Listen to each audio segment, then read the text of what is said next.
Students, कैसे हैं आप सब। उम्मीद करती हूँ आप लोग अच्छे होंगे। आज हम लोग आपके साथ डिस्कस करेंगे आपका सेकंड टर्म का सिलेबस। ठीक है, ये उर्दू इलेक्टिव का है, क्लास 12 का, जिसका कोड है 003।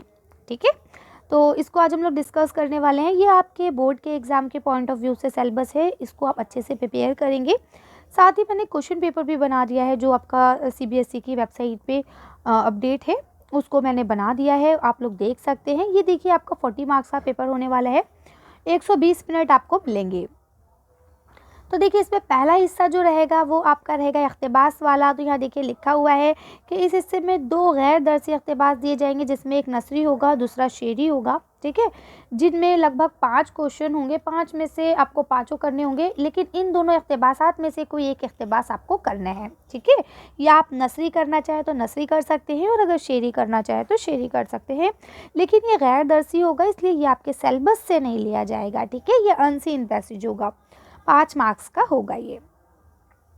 इसके बाद देखिए, आपको अगला बताते हैं यहाँ पे कि आपके 2 जो है वो दरसी इख्तिबास होंगे, यानी आपकी बुक से लिए जाएंगे। ठीक है, इसमें भी एक नसरी होगा, एक शेरी होगा, दोनों में से कोई एक ही आपको करना होगा। ये भी आपके 5 मार्क्स का ही रहेगा। ठीक है, आगे चलते हैं। तो यहाँ पे यही चीज़ें आपको दी गई हैं।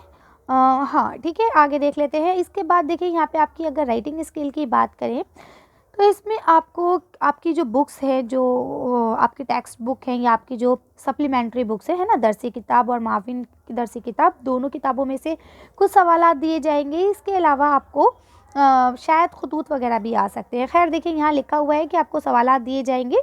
ठीक है, तो इसमें लिखा है दर्जा ज़ेल जो आपको सिफ़ात है, ये 6 नंबर की होंगी आपके सवाल। ठीक है, इसके बाद यहाँ देखिए, ये जो आपको नीचे दिए गए हैं, इनमें से किसी एक पर आपको मजमून लिखना है। जैसे कि यहाँ पे आपको बताया गया नोट लिखना है, एक छोटा सा, नॉवेल क्या है, ड्रामा क्या है, कहानियाँ क्या है और इंशाइया क्या है। ठीक है, किसी एक पे आपको नोट लिखना है। तो ये सारी चीज़ें मैंने अपलोड कर दी है शॉर्ट वीडियो में, कि नॉवेल क्या है, ड्रामा क्या है। लिंक मैं डिस्क्रिप्शन में डाल दूँगी, अगर नहीं भी डालती हूँ तो आप लोग प्लेलिस्ट में जाके देख सकते हैं। ठीक है, इसके अलावा जो आपकी दरसी और माविन किताब में है कि सबक से 5 सवाल दिए जाएंगे, हर सवाल 2-2 नंबर का होगा। ठीक है, इसका लिखा है तारीख़ अदब उर्दू से जो आपकी किताब है, उसमें से उर्दू ज़बान का आगाज़ और इर्तिक़ा पर मुख्तसर नोट आपको लिखना होगा। ठीक है, तो ये 6 नंबर का आपका एक नोट होगा। अब अगर आपकी किताबों की बात कर ली जाए तो यहाँ पे आपकी पहली किताब जो है गुलिस्तान अदब 12वीं जमात के लिए है, जो पब्लिश्ड होती है NCERT की तरफ से, न्यू दिल्ली से। ठीक है, ये उर्दू की दरसी किताब है, और इसमें से आपके जो सबक है उसके सवालात नहीं पूछे जाएंगे। ठीक है, तो इनसे सवाल नहीं आएंगे, यानी कि आपका मिर्ज़ा गालिब के जो खतूत हैं ये नहीं आएंगे। ठीक है, और यहाँ पे ये सब चीज़ें आपकी नहीं पूछी जाएंगी, क्योंकि यहाँ देखिए लिखा है, ठीक है, सवालात नहीं पूछे जाएंगे। ठीक, मुख्तसर अफसाना, ये लम्हे, गज़ल, आरज़ू, ये सारी इनसे क्वेश्चन नहीं आएंगे। ठीक है, ये चैप्टर हटा दिए गए हैं। इसके बाद दूसरी आपकी जो किताब है वो है ख़याबान उर्दू। ठीक, ये आपकी सप्लीमेंट्री बुक होती है। इसमें से आपका निर्मल वर्मा और जो आपका ये है ना मुताले के लिए, ये अच्छा, इसके अलावा आपकी कुछ अलग से किताब दी गई, निर्मल वर्मा इसमें से नहीं पूछा जाएगा। ठीक है, इसके अलावा जो आपकी उर्दू अदब की तारीख़ है और उर्दू क़वायद की जो आपकी किताब है, ये 2 अलग अलग किताबें हैं, ये भी आपको पढ़नी है। ठीक, अब यहाँ आपको बताया गया है कि सालाना इम्तिहान के लिए आपके कौन कौन से क्वेश्चन वगैरह पूछे जाएंगे, कौन से चैप्टर आएंगे। तो सबसे पहले तनक़ीदी मज़मून आपसे पूछ लिया जाता है कि भाई तनक़ीदी मज़मून क्या होता है, इससे आप क्या समझते हैं, बताइए, है ना। फिर खुर्शीदुल इस्लाम का है उमराव जान अदा, इन्होंने तनक़ीद की है। असलियत में तो मिर्ज़ा हादी रुस्वा का नावल है ना, उसको तनक़ीद के तौर पे पेश किया है किसने, खुर्शीदुल इस्लाम ने। ठीक, तो अब आपसे इनकी हालात ज़िंदगी भी पूछ ली जा सकती है, इसके ऊपर एक तनक़ीदी नोट लिखने को कहा जा सकता है। तो आप ये सारी चीज़ें अच्छे से पढ़ के जाएंगे। मुख्तसर अफसाने में इक़बाल मजीद का जो अफसाना है सुकून की नींद, इससे सवालात आ सकते हैं, बल्कि आएंगे। ये आपके सालाना इम्तिहान के हैं, तो आप इन्हें अच्छे से प्रिपेयर कीजिए। ठीक है, वैसे तो मैंने इन पे वीडियोस अभी अपलोड नहीं की हैं, क्योंकि अभी मैं 6 to 8 और 10 क्लास तक की वीडियोस अपलोड कर रही थी, लेकिन कोशिश करूँगी कि जो सबक यहाँ पे मेंशन है वो आपको पढ़ा दूँ कम से कम। ठीक है, तो ये मुख्तसर अफसाना है इक़बाल मजीद का, सुकून की नींद, ये सारी चीज़ें मैं आपके साथ डिस्कस कर लूँगी। इसके बाद देखिए, यहाँ लिखा है शफ़ीक जावेद जो हैं शफ़ी जावेद उनकी मैं और वो, ये आपसे पूछा जा सकता है इससे। रिपोर्ट ताज से आ सकता है कृष्ण का जो है पौधे। सफ़रनामा है जो आपका रामलाल का, ठीक है। ज़र्द पत्तों की बहार, तो इनमें से आपके सवाल आ सकते हैं, तो आप लोग इसे अच्छे से प्रिपेयर कर लेंगे। अगर हम नज़्म की बात करें, हिस्सा नज़्म में, तो जानिसार अख्तर की आपकी यहाँ पे आ जाएगी जब लगे ज़ख्म, ठीक है। इसके बाद नासिर काज़मी की ये शब ये ख़याल, ठीक है। इसके बाद ये तो आपकी दोनों गज़लें हैं। इसके बाद अगर हम नज़्म की बात करें तो नून मीम राशिद की नज़्म आ सकती है आपकी, ज़िंदगी से डरते हो, ठीक है। देखिए, अब इसमें ये भी हो सकता है नून मीम राशिद के बारे में लिखिए, ये भी पूछा जा सकता है नज़्म किसे कहते हैं, है ना। हो सकता है ये पूछ लें गज़ल किसे कहते हैं, हो सकता है जानिसार अख्तर के ऊपर शॉर्ट नोट आ जाए, पूछ लें कि भाई इनका जो शेरी मजमुआ है उसका क्या नाम है। इस तरह के क्वेश्चन घुमा फिरा के वो आपसे पूछ सकते हैं। तो कहने का मतलब ये है कि आपको हर चीज़ पॉइंट टू पॉइंट याद करनी है, कोई भी चीज़ आपको छोड़नी नहीं है।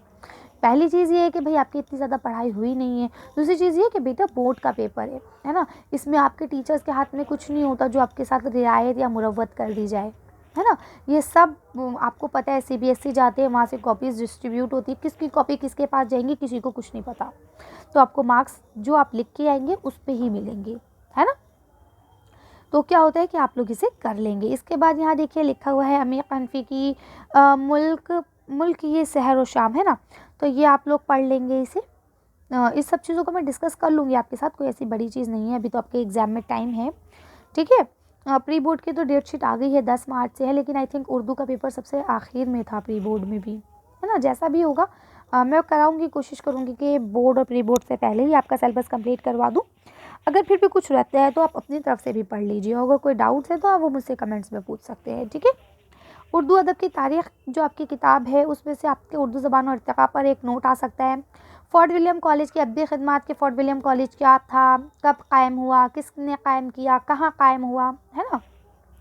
उसने अदबी ख़िदमत क्या अंजाम दी, या तरक्की पसंद तहरीक क्या थी, या अलीगढ़ तहरीक क्या थी, है ना। ये किसने इसका आगाज़ कब हुआ, है ना। इसका इर्तिक़ा कब हुआ, कैसे हुआ, इसकी बुनियाद क्यों पड़ी। तो इस तरह के क्वेश्चन आंसर्स आपके बन सकते हैं। शॉर्ट नोट भी बन सकता है कि भाई तरक्की पसंद तहरीक पर शॉर्ट नोट लिखिए, अलीगढ़ तहरीक पर नोट लिखिए। तो इस तरह के क्वेश्चन भी आपके बन सकते हैं। अब अगर हम लोग बात कर लें कवायद की, तो कवायद में काफ़िया, रदीफ़, मतला, मक्ता, ये सारी चीज़ें आएंगी। उम्मीद करती हूँ ये सब आपको पता होगा। अगर नहीं पता है तो उर्दू कवायद और इंशा वाली जो आपकी किताब है वो मैंने पूरी वीडियो बना दी है उस किताब की। ऑलमोस्ट कुछ एक आध चैप्टर रह रहे हों शायद, लेकिन मैं प्लेलिस्ट आपके साथ इस डिस्क्रिप्शन में शेयर कर दूँगी, वहाँ से आप ये सारी चीज़ें देख सकते हैं कि रदीफ़ किसे कहते हैं, काफ़िया किसे कहते हैं, मतला, मक्ता, हुस्न मतला किसे कहा जाता है ना। और उसके बाद सनतों की पहचान, है ना, और आपकी तशबीह, इस्तिआरे, ये सारी चीज़ें आ सकती हैं। तो आप लोग इन सब चीज़ों को पढ़ लेंगे, ठीक है। इसी के साथ मैंने आप लोगों का सैम्पल पेपर भी अपलोड कर दिया है जो आपका सीबीएसई की तरफ से आया था, तो आप लोग उसे भी देख लेंगे ताकि आपको पता चल सके कि क्वेश्चन कैसे आने वाले हैं। अच्छे से तैयारी कीजिएगा, मेरी तरफ से आप सबको ऑल द बेस्ट। अच्छे से करके आइएगा, इंशाल्लाह अच्छे नंबर भी आएंगे आप लोगों के। थोड़ी सी मेहनत की ज़रूरत है, बाकी आप लोग तो हैं ही अच्छे, है ना। चलिए, तो वीडियो अगर पसंद आई हो तो लाइक कर दीजिए, उससे थोड़ा मुझे हिम्मत मिलती है कि हाँ भाई बच्चे वीडियो देख रहे हैं, उसे पसंद कर रहे हैं, है ना। बाकी लाइक से ऐसा कोई बहुत बड़ी चीज़ तो है नहीं, ठीक है। चलिए, और अगर वीडियो अच्छी हो तो अपने दोस्तों के साथ शेयर कीजिए ताकि वो लोग भी इससे फ़ायदा उठा सके। चैनल सब्सक्राइब है तो बहुत अच्छी बात है, अगर नहीं है तो सब्सक्राइब कर लीजिए ताकि सारी वीडियोस टाइम पे आपको मिलती रहे, है ना, और आप अच्छे से अपनी तैयारी करते रहें। चलिए, तो थैंक यू फॉर वॉचिंग।